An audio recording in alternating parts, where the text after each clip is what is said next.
Alright, I'm trying needle punch again after many years of trying and failing, but now they have good needles and good instructions on YouTube, so I'm picking the hobby up and I'm really enjoying it.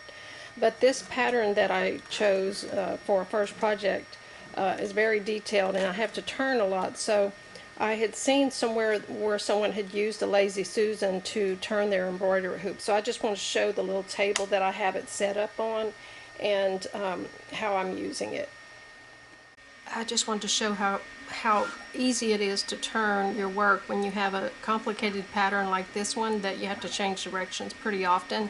This is my first ever project, and I picked a doozy because I really wanted a rooster, and I found this in one of the older issues of the Punch Needle magazine, and I think it was summer of 2016.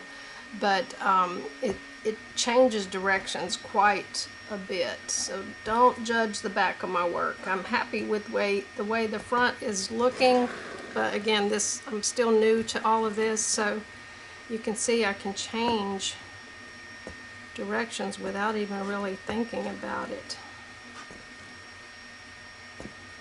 It's just very natural. So I'm sure that I could put this on a lap tray if I wanted to, so that I could sit in a recliner or something like that, but I'm really liking my little folding table at this time, so I will test it out and see how well it works on a lap tray.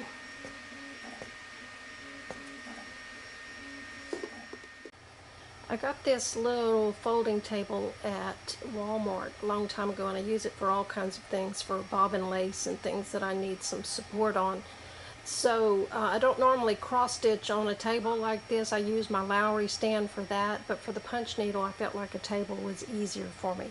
So this table tilts. I've got it tilted slightly, and it also raises and lowers to the height that you need it to be. So I went ahead and cut some shelf liner a little bit bigger than the Lazy Susan, and I knew I had one of these in the cabinet. It's been there for years. I don't even know where it came from, but when I started seeing some ideas on YouTube, I remembered that I had one, and it just comes with the bearings inside. You oil them. It was all one piece, and so you're supposed to mount this to something else, but if I were using a smaller hoop, I would have to mount this to a piece of wood, which I'm eventually going to do. It's just too hot for me to get out there right now and cut a piece of wood. But once you oil it, it moves very smoothly. And I also cut another piece of shelf liner so that my any of the oil, I was afraid some of the oil would get on any, like my embroidery if I happen to touch it for some reason. But eventually I'm going to mount this to a piece of wood. So my large Morgan hoop fits perfectly on there. I'm not sure what size this hoop is. I don't think it's the largest one, but I'm punching on the largest size that I have, and then of course the bottom is a little bit smaller. So you would have to determine what size wood you would want to cut if you were going to use this for the larger size or a smaller hoop. On Amazon, you can do a search for a TV turntable swivel, and I've found this one.